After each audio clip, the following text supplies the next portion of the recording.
وصحبه أجمعين.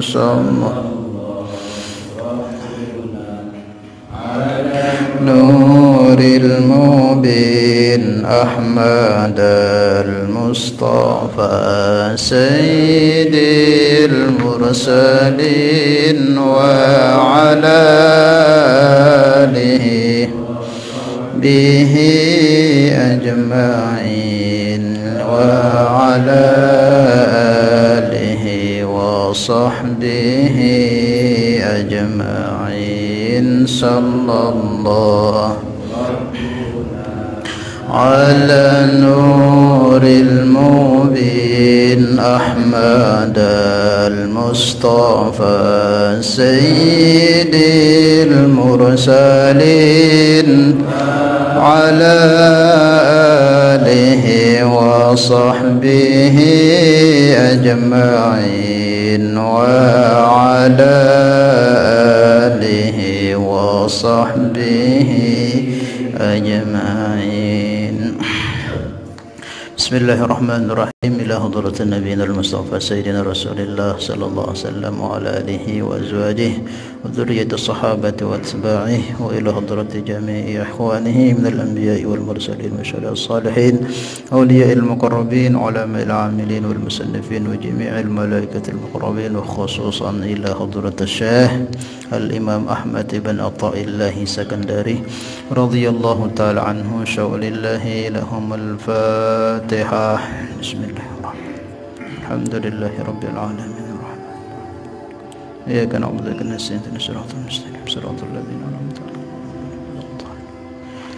Insyaallah kita lanjutkan oleh dibaca yang bawa kitab.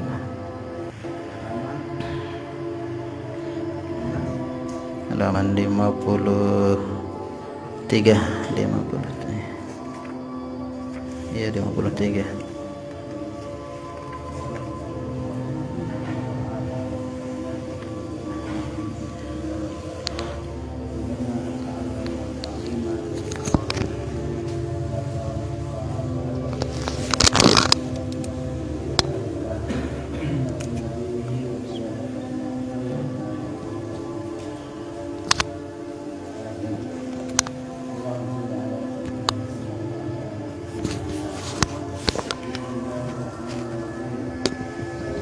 Eh 53 halaman 53.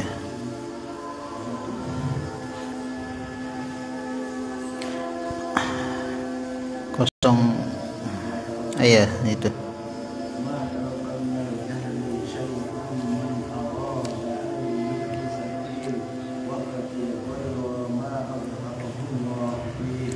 Iya. Kemarin kan sudah kita singkat ini penjelasan yang panjang kemarin itu. Intinya kan sama itu. Ketakjuban Imam Ahmad terhadap kita-kita ini yang masih belum bisa melihat keajaiban ayat-ayat Allah dalam diri makhluk-makhluknya. Sekarang kita lanjutkan ke hikmah yang kalau kitab ini ke-26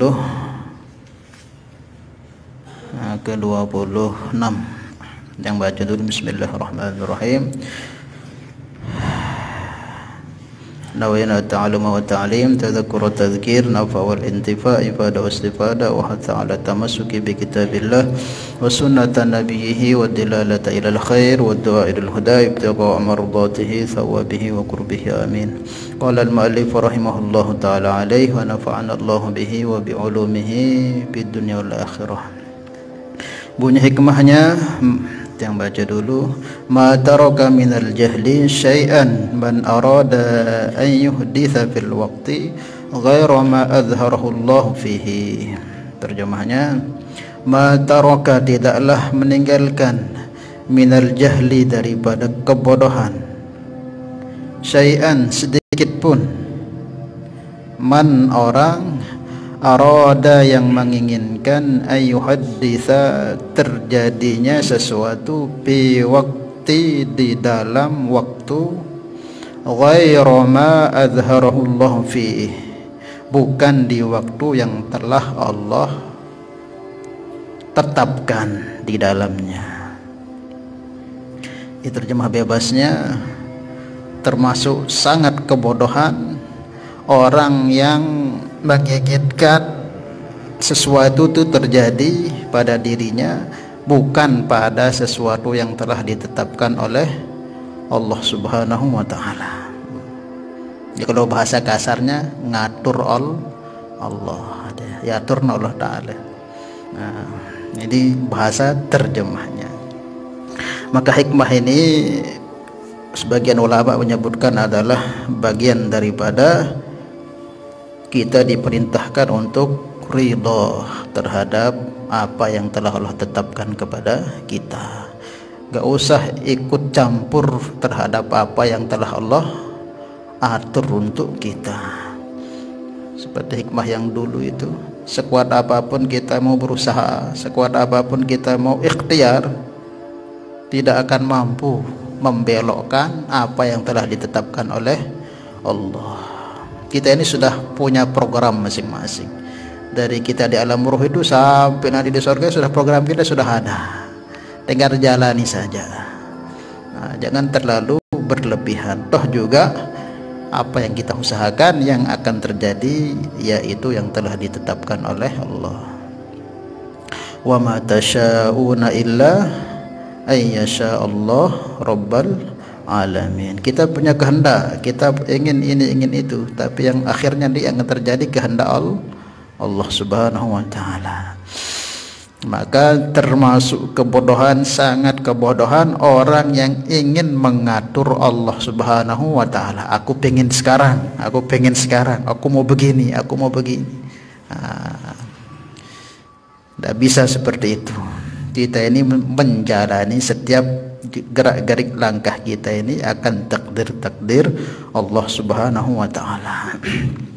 Maka ridho ini termasuk makom abdiyah yang paling tinggi dari semua makom, namanya makom ridho. Ridho itu apa? Apapun keadaan tidak mengeluh. Apapun terjadi keadaan pada dirinya tidak mengeluh. Kaya, miskin, sehat, sakit, senang, susah, tidak masalah. Itu namanya ridho. Maka bisa dikatakan ridho ini makom ikhlas yang paling tinggi. Makanya orang sudah punya makom ikhlas tertinggi pasti ada sifat ridho dalam dirinya. Dan ini orang-orang yang tidak akan bisa disesatkan, karena sudah ikhlas apapun terjadi pada dirinya mesti dalam hatinya ini yang terbaik dari Allah. Mau jadikan orang kaya, mau dijadikan orang besar, mau jadikan orang kecil, mau dijadikan orang hebat, apapun keadaannya dia tetap ikhlas ridho. Nah, orang seperti ini nggak akan bisa diotak-atik oleh setan. Nah, yang bisa diotak-atik setan ini orang-orang yang mudah mengeluh, sedikit pada tergoda. Nah, kadang orang itu banyak, kadang orang itu kuat ibadahnya memang, tapi kalau udah kena ujian sedikit langsung ngeluh. Langsung ngeluh, langsung menyalahkan ini, itu kurang pas. Makanya makna kita minta hari-hari, minta ridho, kawan jangan ridho itu apa?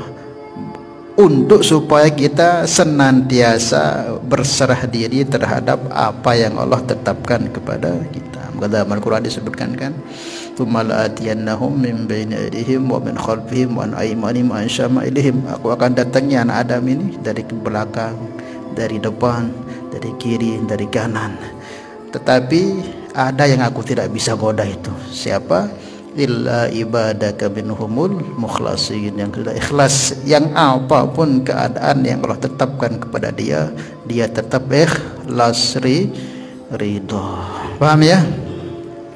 Maka di sini kita dilarang mengeluh. Otomatis kalau kita mau ngatur diri kita itu otomatis bagian daripada kita tidak ridho terhadap apa yang Allah tetapkan kepada kita. Ikhtiar boleh, tapi jangan ikhtiar itu sampai kita melampaui batas. Dan juga di sini diarahkan kita untuk menjauhi, termasuk kebodohan yang paling bodoh itu orang yang tidak mau setuju atau ridho terhadap keputusan Allah yang Allah tetapkan. Nanti akan kita buat contohnya. Paham maksudnya ridho ya? Nah, kemudian kebodohan. Nah, kebodohan ini juga bahaya. Nah, maka Nabi arahkan kita minta berlindung dari kebodohan. Nabi sallallahu alaihi wasallam ketika Mi'raj niki, Mi'raj. Lama usriya bi, ketika aku dima'rajkan oleh Allah Subhanahu wa taala. Para'aitu aktsara ahliha al-fuqara. Aku melihat kebanyakan isi neraka itu orang-orang fakir, kata Nabi. Fakir. Maka sahabat tatkala Nabi bersabda seperti ini bingung. Masa orang fakir kebanyakan masuk neraka, padahal orang fakir ini paling juru utama surga 500 tahun sebelum orang kaya. Tapi kok kebanyakan? Nah, orang fakir ini kan tidak punya apa-apa, apanya dihisap. Kok kebanyakan masuk neraka? Sahabat bertanya, aminal mal ya Rasulullah, apakah fakir harta itu yang Tuhan masuk Rasulullah? Nabi ajakan minta, ahini miskinan wa amitni miskinan wahsyurni fi zumratil masakin. Malah Nabi itu minta hidup dalam keadaan miskin, fakir, mati pun dalam seperti itu, nanti pun dibangkitkan seperti itu. Maka tidak heran sahabat bertanya, aminal mal, maksudnya Rasulullah apakah fakir harta? La, minal ilm, yaitu fakir ilmu, kebodohan. Orang itu tersesat karena ketidaktahuan dalam segala halnya. Dalam urusan dunia kok kita bodoh, gak jadi apa-apa kita, paling nyusahin orang dalam segala halnya, apalagi dalam urusan agama, urusan dengan agama. Maka Nabi sendiri berlindung kepada yang namanya kebodohan. Kemudian jawabkan Allah Subhanahu wa taala, dan kebodohan ini penyakit.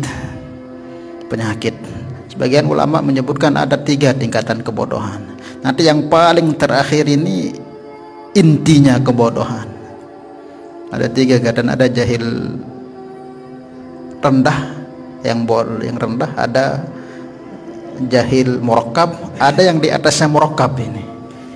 Kalau yang jahil, yang rendah jahilnya ini jahil basit namanya.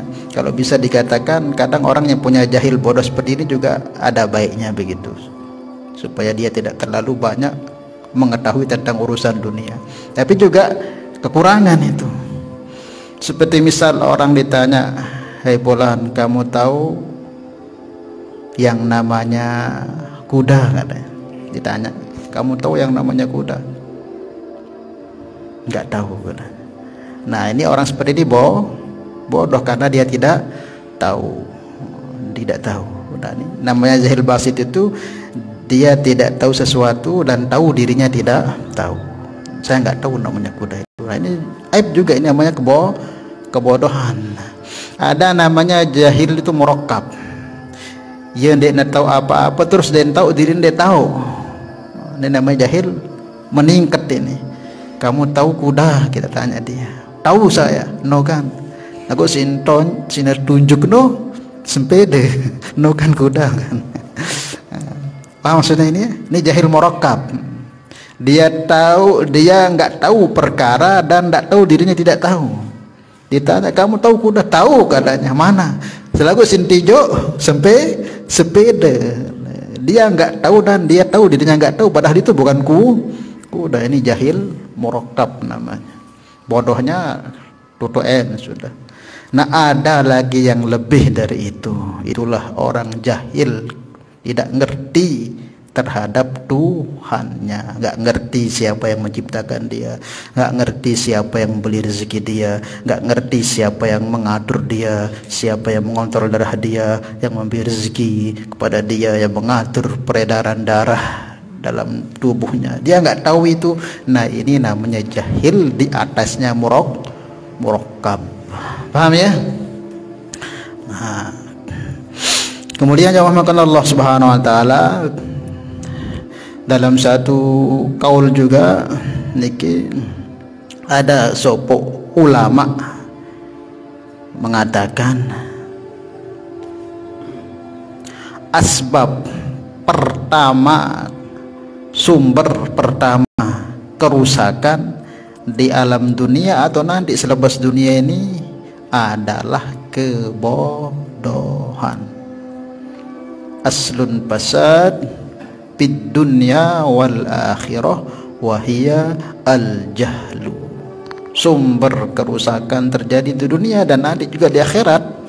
Itu orang kebanyakan masuk neraka, di dunia ini banyak kerusakan terjadi, sumber sebabnya adalah karena kebodohan. Urusan dunia atau urusan agama. Yang bodoh urusan agama ke neraka. Yang bodoh urusan dunia akan ngerusak. Orang kok nggak bisa perkara masalah kedokteran kok ikut-ikut masuk ke tempat dokter, ke kantornya dokter, ke tempat prakteknya ngikut-ngikut, motong-motong, nyuntik-nyuntik.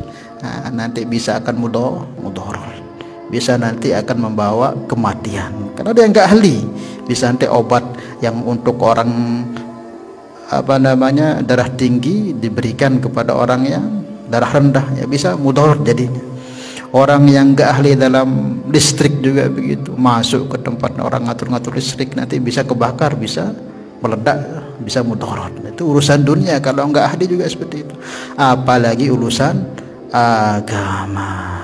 Kalau kita nggak paham urusan akidah, bahaya. Rentan kita bisa menyekutukan Allah, rentan kita bisa menyamakan Allah dengan makhluknya, rentan kita akan membuat Allah itu punya anak dan istri. Begitu juga adalah ilmu syariat kita bodoh. Dalam hadis Nabi sabdakan, ada orang yang sholat selama 70 tahun tapi satu pun sholatnya nggak diterima. Itu karena kebodohan. Juga begitu juga jika kita ini bodoh dalam urusan mentata hati juga begitu. Banyak ibadah tapi banyak penyakit hati di hati kita juga percuma. Nah, supaya kebodohan-kebodohan itu hilang, perlu kita doa dan nuntut. Makanya Nabi perintahkan nuntut ilmu itu enggak ada batasnya. Sampai kapan? Sampai apa? Sampai liang lahat. Enggak ada batasnya, sampai mati nuntut ilmu itu. Tiang punya gurunya guru tiang di India itu, boleh itu Sahihul Hadis, alim, sudah dokternya hadis, tapi di kartu anunya itu ditulisnya penuntut ilmu, padahal gurunya para guru itu, tapi di KTP apanya itu nggak dikatakan guru tapi penuntut ilmu. Makanya kita sampai kapanpun kita hidup, sealim apapun kita, tetap status kita ini nuntut ilmu. Jangan pernah kita katakan saya sudah cukup, sudah nuntut ilmu. Enggak. Semakin banyak kita tahu masalah ilmu, semakin banyak yang kita juga tidak tahu. Kenapa sekarang kita merasa tahu? Karena kita nggak pernah nuntut. Ternyata doa nuntut, ya Allah ya lalu ternyata sendiriku tahu. Marah dengan dewa sugul balen, namun dengan dewa sugul balen ini anggap doan balen masih bagus, di benar atau miring lurus doang kan. Nah kalau jauh lewan serih astaga no tuh miring sekecer, nah begitu. Namun itu kerisa iri tene pikir untuk nuntut ilmu seolah-olah kita paling kena pegawaian tene. Nah kok ternyata itu tokol nuntut Allah nih tuh kurang aku nih, ternyata kurang tok isin teh. Nah itulah pentingnya kita nuntut ilmu.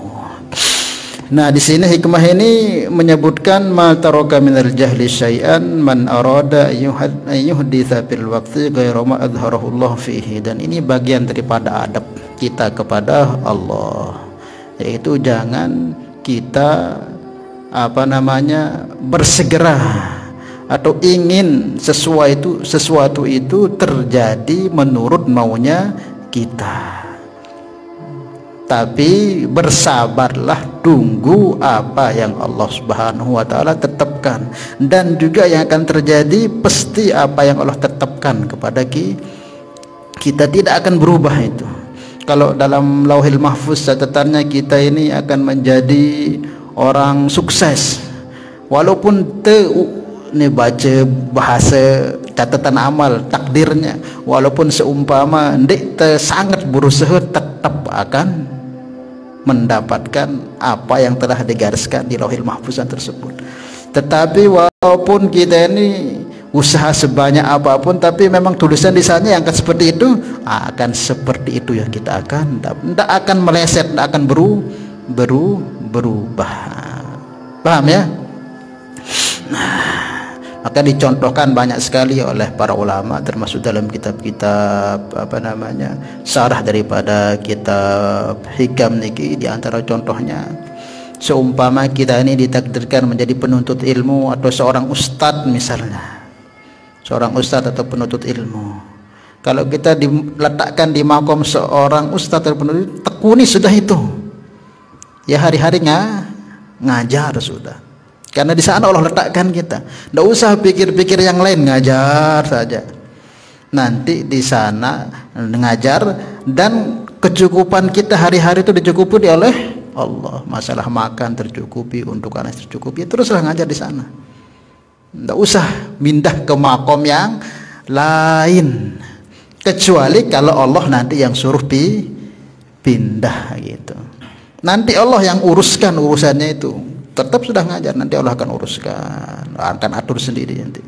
Tetapi kalau kita, wah aku ngajahan-ngajahan ngene diri berapa aja aku mau bareh berembe anak-anak mindah, namanya ini nafsu, pindah diri sendiri namanya. Nah ini kurang beradab dengan Allah, sehingga nanti usaha-usaha kah ngajahan terbengkalai ilmuna, lalai dari Allah Subhanahu wa taala, dan rugilah dia.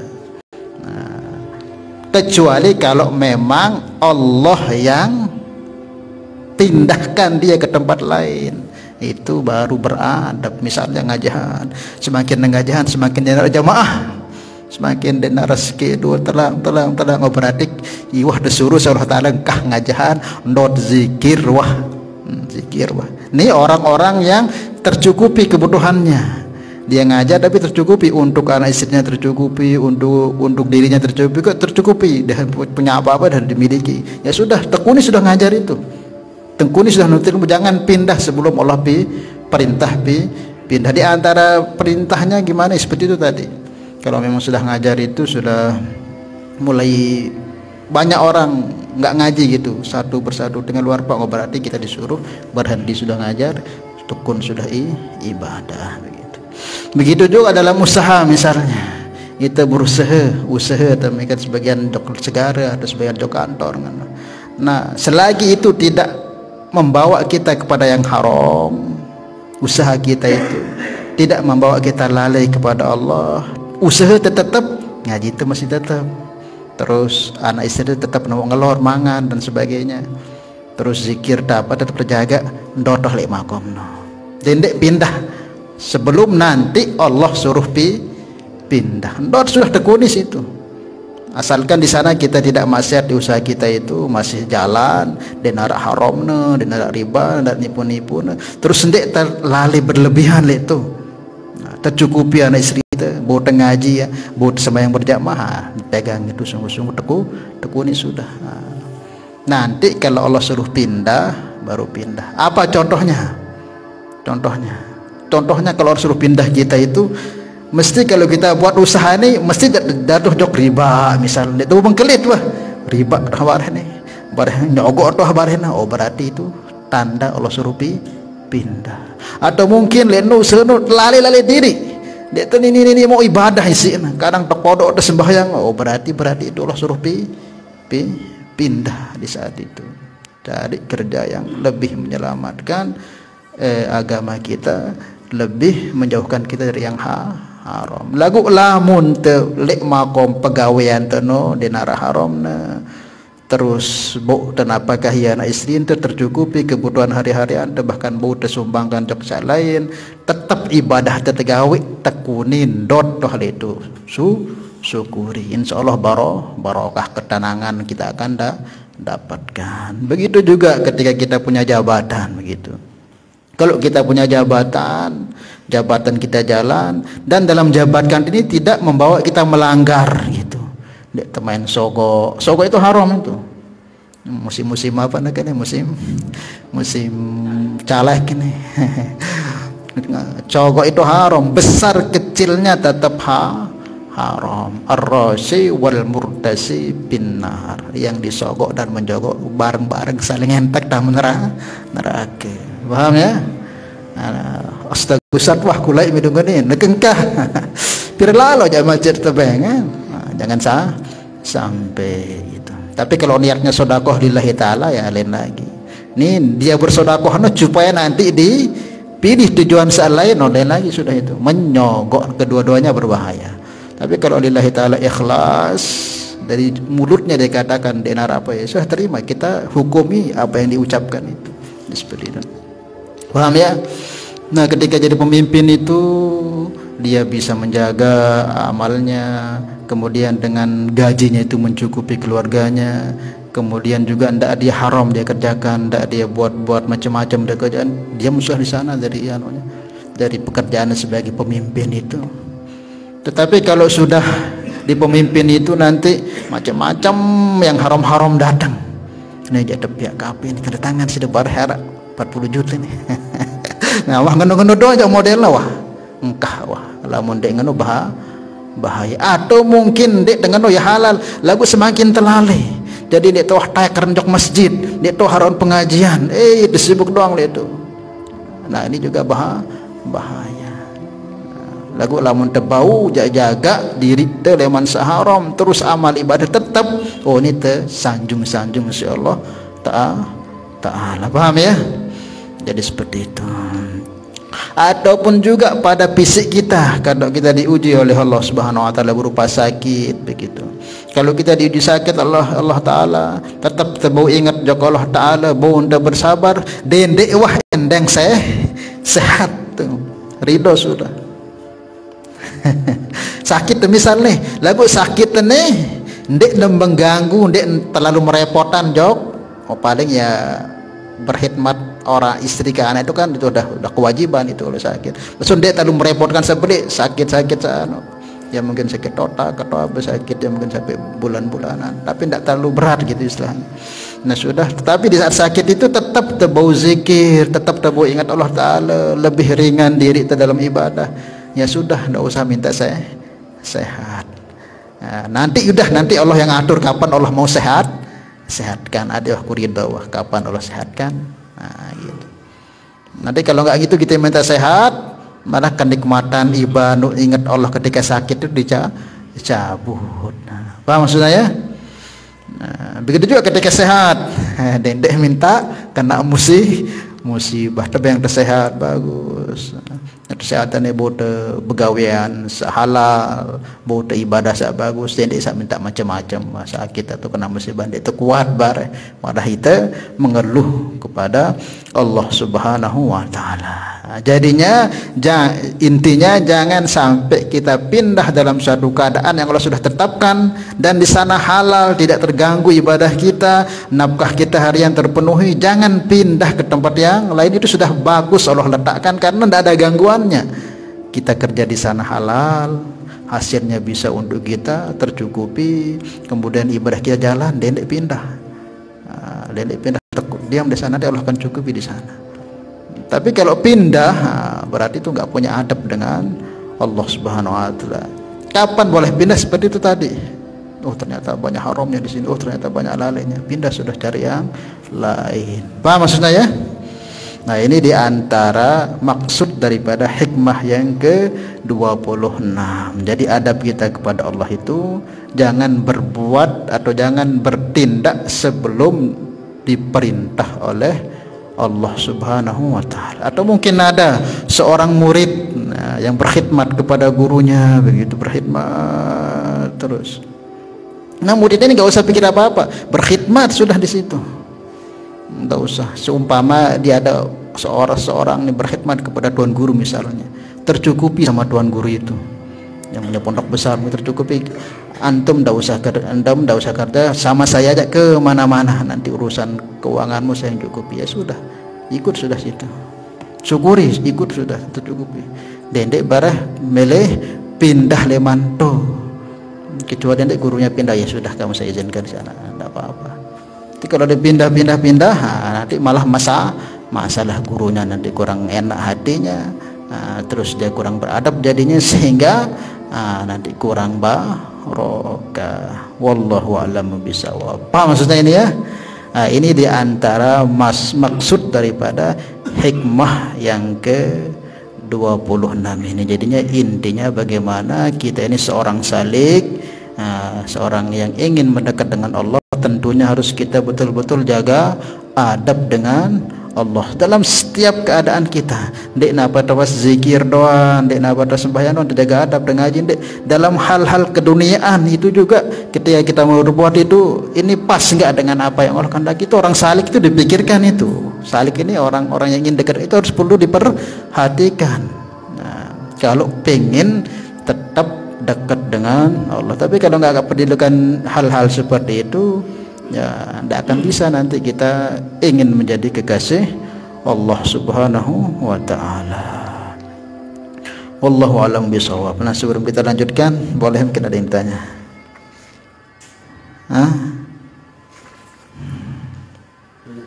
Ya.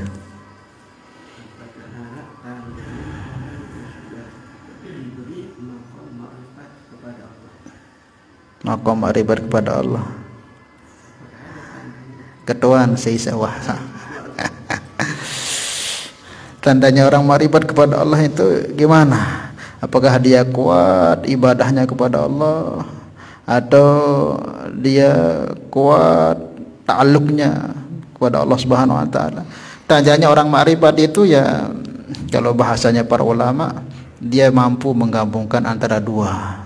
Dek napa ya kuat doang syariatnya memang tekun, ngaji tetap semua tetap, lagu bareh keyakinan tak lemah, keyakinan tak lemah, buruk nak kena ujian sekecet ngeluh. Banyak itu orang yang ahli ibadah tekun ngaji, kena musibah sekecet ribut selalu ada orang seperti itu. Ada yang orang ini nggak pernah ngaji tapi mantap, itu mantap, jadi apa namanya, ridonya itu mantap, lagu deh loh tengok dari masjid. Ini kurang pas juga. Yang pas itu apa? Kedua-duanya digawe.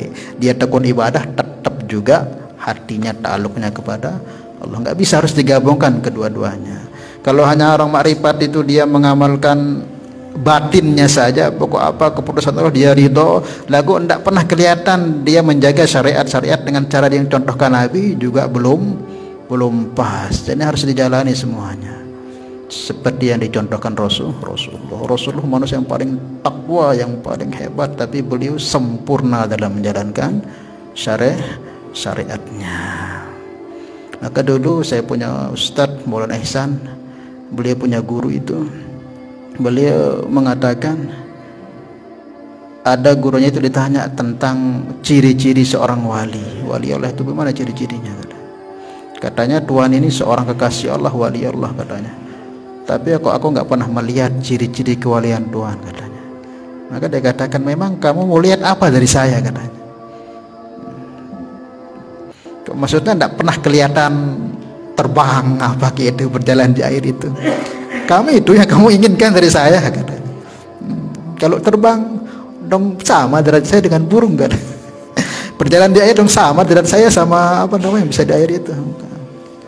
Sekarang saya tanya, pernahkah kamu lihat di diri saya ini satu amalan yang bersentangan dengan sunnah Nabi? Ada enggak?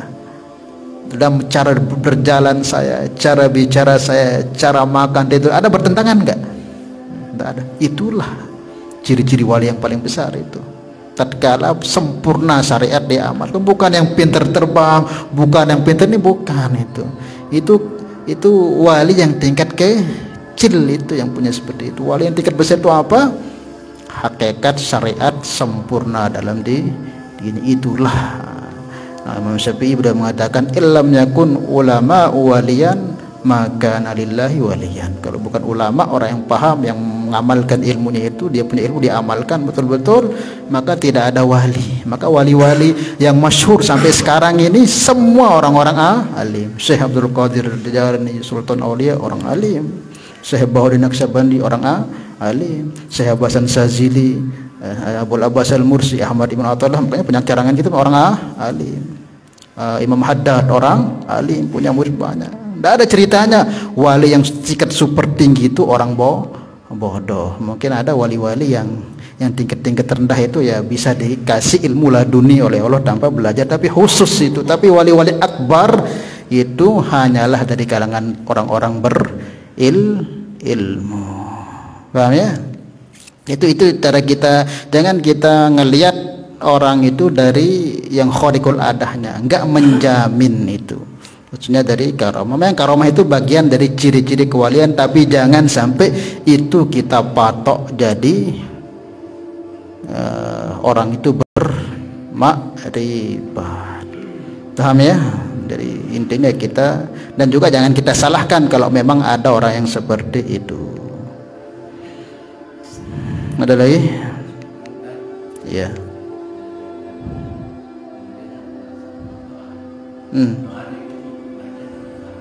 Iya. Ya. Termasuk enggak itu merintah Allah? Iya, makanya ada sebagian ulama itu wali malah nih seumur ketika diangkat jadi wali nggak pernah mau berdoa, karena dia pahami namanya doa itu seolah-olah kayaknya kita ini perintah Allah, tidak ridho dan keputusan Allah. Ini bahasa para wali begitu, tidak mau berdoa karena dia sudah cukup dengan apa yang Allah telah takdirkan kepadanya, karena Allah lebih tahu tentang keadaannya. Sehingga dia tidak pernah berdoa. Dicontohkan Nabi Ibrahim itu. Nabi Ibrahim itu kan ketika dilempar ke api itu tawaran datang, malaikat Nino datang mohon. Cepat kamu mohon kepada Allah, minta supaya ini diselesaikan, ini dianukan. Ini tawaran dari malaikat, tapi enggak. Beliau katakan apa? Hasbi min su'ali ilmuhu ta'ala bihali. Enggak perlu. Cukup Allah tahu nawah keadaan kun, ya tahu ni Allah Taala keadaan kun ni. Jadi dia perlu berdoa. Maka betul seketika itu api langsung dingin. Jadi ada kekasih Allah itu enggak mau doa karena takut suul adab dengan Allah, karena tidak ridho. Tetapi bagi kita ya makom kita ini makom doa sudah. Ini berdoa. Supaya memang ada wali yang seperti itu. Kamu intinya berdoa, dan doa itu juga jangan hanya kita kedepankan hajat, nanti kecewa. Doa nu paling pertama tertanamkan doa nu ibadah perintah Allah. Masalah qabul, dek qabul atau piran tebayang no aja urusan Allah Taala. Yang penting semakin berdoa semakin terdekat dengan Allah Taala, semakin lu yang mutakaba. Kan lagu alam muda berdoa kerjaan je hajat sampai mati di rumah hajat bareh seuzon kelah aku berdoa balah nusi pula nu kores tenden waktu ar sembahyang suge diri kecewa dah jarin. Maka doa itu ditanamkan ibadah perintah Allah. Maka kata tiang tu Ki Zairun Raipur Abdullah almarhum mengatakan, kamu ditolong gerakkan tanganmu oleh Allah, ngangkat untuk berdoa itu jauh lebih tinggi nilainya ketimbang nanti hasil doamu berupa hajat diberikan. Itu jauh lebih tinggi nilainya kamu angkat tangan untuk berdoa ketimbang nanti kamu dikasih itu, karena kamu telah ditolong oleh Allah untuk berdoa, memohon, menampakkan rasa kehambaanmu di hadapan Allah. Itu nilainya tinggi itu ketimbang yang aku mendapatkan dari hasil doa tersebut. Paham ya? Harus bisa kita pahami antara pemahaman para wali yang seperti itu dengan kita nih. Kalau kita nih enggak. Cuman makanya yang arahkan berdoa, sering-sering berdoa untuk mendekatkan diri kepada Allah Subhanahu wa taala, untuk menampakkan kita ini memang tidak akan mampu tanpa Allah. Sarana untuk kita merengek menampakkan ketidakmampuan kita di depan Allah, bukan sekadar hanya ingin target ya Allah ini Allah nih. Nanti ya hasilnya kalau enggak terkabul kecewa, bahkan husnul su'uzon kepada Allah Subhanahu wa taala. Paham ya? Tanamkan itu perintah Allah, dan itu ibadah, dan itu cara saya mendekatkan diri, menampakkan kelemahan saya yang tidak bisa buat apa-apa tanpa pertolongan Allah. Nanti semakin kita doa itu semakin dekat dengan Allah. Tetapi kalau enggak kita tanaman seperti ini, kita berdoa hanya untuk ijabah saja, untuk memperoleh hasil, nah nanti takutnya kita su'uzon, buruk sangka kepada Allah jika hasilnya belum beri. Paham ya? Wallahu a'lamu bishawab. Nah, ada lagi?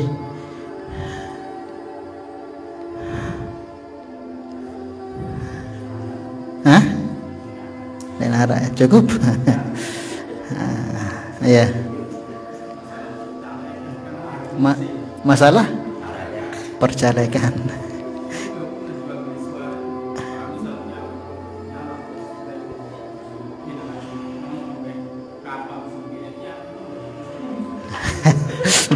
Ini jadi kubani jawab.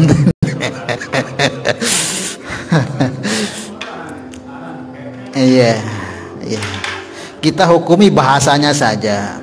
Kalau bahasanya ngasih itu lillahi ta'ala ikhlas tanpa ada embel-embel, ya ikhlas sudah. Walaupun niatnya dalam hatinya untuk itu, tapi kita baca mulutnya itu. Kita hukumi apa yang dibicarakan. Lagu jelas-jelas.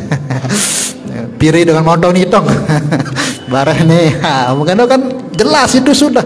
Nyogok side kanceye jama saling tamak jak neraka. Kalau aku udah berapa yang lillahi ta'ala tanpa embel-embel ngono. Hukumi le zahir pembicaraan no bar urusan hati no Allah Ta'ala yang berurusan. Baik.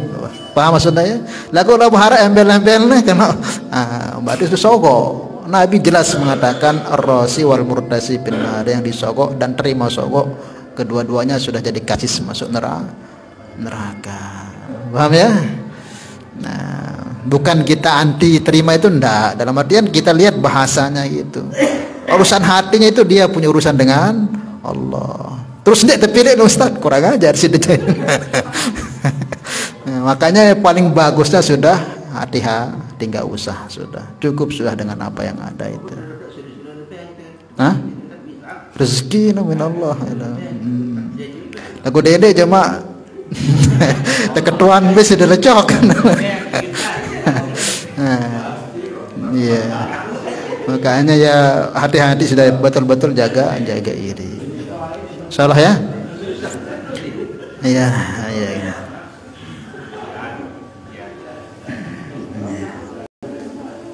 Cukup insyaallah ya. Ya mudah-mudahan ya di tahun-tahun ini memang tahun-tahun pemilu, mudah-mudahan ya pemilu entah pemilihan DPR atau presiden Allah berikan keamanan, tidak ada kegaduhan, dan mudah-mudahan kita diberi pemimpin-pemimpin yang pro dengan rakyat, yang mendukung rakyat, yang mengajak rakyat semakin taat kepada Allah Subhanahu wa taala. Al-hadhihi al-Fatihah. Bismillahirrahmanirrahim. Alhamdulillahirabbil alamin. Arrahmanirrahim. Maliki yaumiddin. Iyyaka na'budu wa iyyaka nasta'in. Ihdinas siratal mustaqim. Siratal ladzina an'amta 'alaihim. Dan terakhir niki lamun tebeng mau berupa kepeng masa reseng usahakan lamun diberi terima aku ini memang lillahi ta'ala angkat bahasana dendek keloran. Kedua untuk beli pulsa, untuk beli sandal, untuk beli pancing, dedek tama jokti. Jangan karena mesti jelas harian subahat. Karena di sana kan udah beli ada kan dia tahu. Dedek beng kelor anak udah sedina ada. Kedua beli sandal, beli sampahan, beli mesin dan sebagainya. Nah apa ini dedek tama jok nih wah jektian nih. Masuk kurang pas, pahamnya? Dulu saya ke Zeron itu ditawarin sama ada menteri itu, calon menteri mau menteri dikasih uang 1 kresek. Karena merengek-rengek ditolak, nggak mau, udah terima. Ya udah diterima. Nanti uang ini buat bangun WC. Jangan buat bangunan pondok sama Mas, diterima. Begitu juga kita, jangan sampai masuk ke perut. Karena itu subhat untuk hati-hatian saja. Wallahu a'lam bishawab. Salatullah salamullah ala taha rasulillah. Salatullah salamullah ala yasin habibillah. Tawassalna bi